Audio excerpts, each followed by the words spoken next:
Hello everybody, it's me, GhostCritic, and I'm back with a comic book haul. Yes, so soon over the last one. Just put up one last week when I went to Sheffield, but this time I found some comics in my hometown of Northampton in my own comic book store itself. I couldn't believe it. My comic book store has finally got its act together and got some nice boxes of very cheap comic books, and I was more than pleased to pick up what I found. I know I kind of complained in the last comic book haul video about the price I had to pay for that haul. I do get a little bit jealous about all of you out there that find these amazing deals for comics that I know I'd love to have, but I never either find, or they're never ever as cheap as you guys out there seem to find them. So I get a little bit frustrated when I have to buy comics almost at cover price, despite the fact that they are like years and years old and they're not even that special in the kind of grand scheme of how much comics are worth these days. Not that that's ever really put me off. However, one of our YouTube comic book community kind of put it all into perspective for me somewhat, and that was Damien Sleepy Reader 666, who basically said, look, if you want them, go and buy them. Obviously, don't put yourself under any kind of financial burden, but I think a lot of us do kind of try and chase the bargains and don't appreciate as much as they should the journey. And I know that sounds a little bit cliched, but that's such a big part of going back issue hunting, is looking through all those boxes, finding stuff that you've been looking maybe for years, for months, and then finding them for such a great price that it just adds to this enjoyment of the hobby that we all share here. So it kind of, like I said, it put it all in perspective for me, and I guess the kind of pendulum of comic book bargains does swing from left to right a great deal. So I just had a haul that cost me more than I would have liked to have paid for, but this haul I paid not a pittance for, but much cheaper. In fact, every single comic you're going to see now was only 50p each, and it all came from my local comic book store, which is literally just down the road from me. It's Close Encounters, Northampton. They have a few stores around the county, but this is obviously my local one, and you'll always find me in there of a Wednesday evening after work. So should we go and have a look and see what was on that pile that I took a photo of and posted to Twitter yesterday? Let's not keep you in suspense any longer.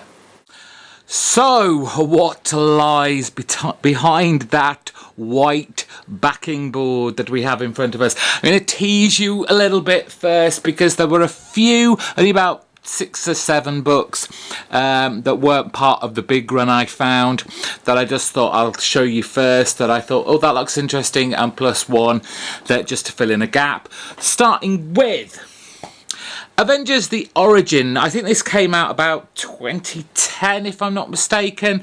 Joe Casey and Phil Noto kind of recreating how the Avengers, the original team, came together, but apparently bringing to light some secrets that were hitherto untold, just to make the story, I guess, a little bit more interesting for a 21st century audience. So we have issue 1. This is a 5-issue limited series. Issue 2, Hulk giving the Iron Man a bit of a punch in there. Iron Man, as you can see, in his original costume. Issue number 3 with the Wasp and Ant-Man. Issue number 4, Thor and Loki cover there. And finally, issue number 5. 5. So I'll be interested to see how that story progresses and how it's told. So that should be an interesting, fun book to read. And then the other book, before I get to the big haul, it's just an odd copy that I found that I didn't have yet, which is issue 332 of Daredevil, which was the finale of the Tree of Knowledge storyline with, as you can see, Daredevil in one of those weird costumes he had for a while back in the day. So what is that big haul? Well, Dr. Monkeybot usually says about this character that if he finds them for 50p, he's gonna pick them up regardless. It should appeal to a certain Joshua. Bat Josh. It's a huge clue. I am not going to tease you any further. It's quite a hefty run of Batman Legends of the Dark Knight, and this is a series that I've always been very interested in, mainly because of the fact that it was off-centre from like the main continuity, though occasionally the issues did dip into what was going on in the big series like Detective Comics and Batman, that series. But generally it kind of stuck to its own stories. But the thing that appealed most to me about this is that it has such a fantastic range of creators, both writers and artists, people you wouldn't normally think of associating especially with Batman, though there are some people in there you think, well, yes, obviously.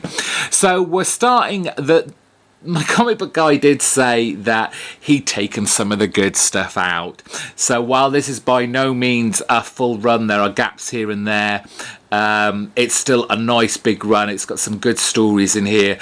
Great covers, as you will see. And we're kicking off with issue 2, going back to December of 1989, and part 2 of the Shaman story.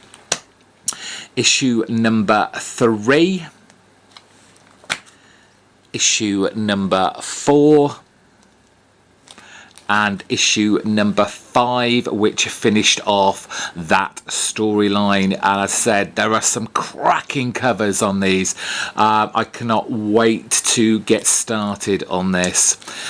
We jump somewhat up to issue 21. We've got the writer Mike W. Barr on here. Mike Barr, isn't he? I'm sure he's done some Punisher stories in his time. And it does very much look like a street level kind of vigilante. You've got the vigilante group in the background there, and this part 1 of the storyline Faith, along with part 2 and part 3. Issue 27, jumped a little bit there. We have got Destroyer with art on here by Chris Sprouse. Chris Sprouse did a lot of work with Alan Moore on his ABC imprint with what was it? Obviously Tom Strong, and there was another series they did. The name escapes me at the moment, but great artist nonetheless. I'll be looking forward to seeing the artwork in that. So that's issue 27, number 2 of Destroyer. Jump a little bit again to issue 31 of A Family. This is artwork by Brent Anderson, and I'm sure Brent is on Astro City at the moment, Vertigo series. So that's a very kind of golden agey feel type of comic, and his art style there will hopefully reflect the same here. Moving on to issue 32, and we've got part 1 of Blades, written by James Robinson with artwork by Tim Sale. That is going to be a great book to read and look at. Part 2 of Blades and part 3. A bit of a Zorro type homage and a character there. Moving on to, is that issue 35? Yes, issue 35. We have storyline called Destiny. Issue 36, part 2. Moving on a little bit to issue 37, we've got Mercy, with Dan Abnett writing that one. Issue 38, Legend of the Dark Might. We've got Alan Grant and Kev O'Neill on that. I mean, the cover, if the artwork is the same as inside, that's going to be an absolute riot of an issue to read. Looking forward to that. Issue number 41 of Sunset. Moving on to issue 44, we've got Stephen Grant and Shane McManus writing a two-part story called Turf. That's part 1 and part 2. Issue number 46, written by Doug Munch, Heat, with it looks like a guest appearance from Catwoman. Part 2 of that same storyline. And part 3, issue 48. It's a 4-part series. Number 4 of Heat, issue 49. No issue 50, of course, because that's probably quite a special one, so he's kept that for himself. But we have issue number 51, which is Snitch. Number 53, this is a story entitled Tau, with Alan Grant again writing. Mike Mignola on art here on issue 54 with Sanctum, so that's going to be a real treat to read. Issue 55, we've got Chuck Dixon, popular in kind of like the late 90s, early 2000s, I think it was. He's written a lot of X-Men titles, so it'd be interesting to see his take on the Batman with Watchtower part 1, part 2, part 3. That's all for that storyline. Issue 58 of Legends of the Dark Knight and Storm. Jump to issue 64, and it's great to see Chris Picciello, one of my favourite artists, doing Batman. Now that is going to be a great, fun and exciting read for me. Love Chris Picciello's art style and artwork, though his kind of like early career is it's unlike what you see today, but still love his work. Then we have DeMatteis writing on a series within this book, Going Sane. This is part 2. Joker getting a little bit of the limelight there. Part 3. And part 4. That's issue number 68.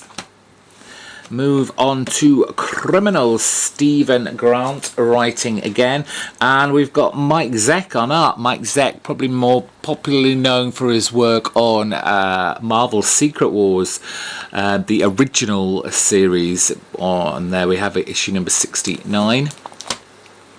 Issue 70, Criminals Part 2.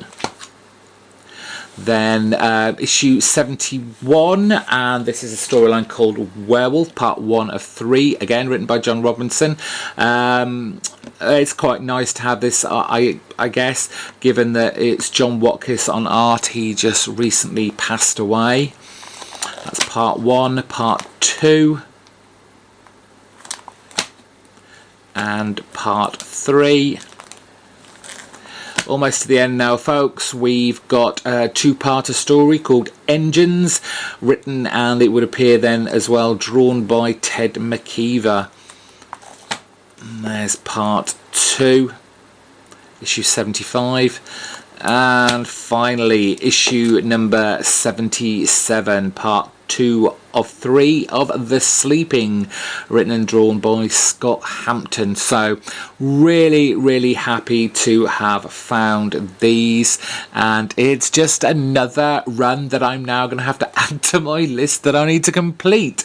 But it's such a great run. It's so diverse in style and writing techniques. I'm guessing with all these hosts of writers that this should be a really fun and exciting series to read. So I'll enjoy looking out for more of these. Thank you everyone for watching, and I'll see you soon. Bye bye.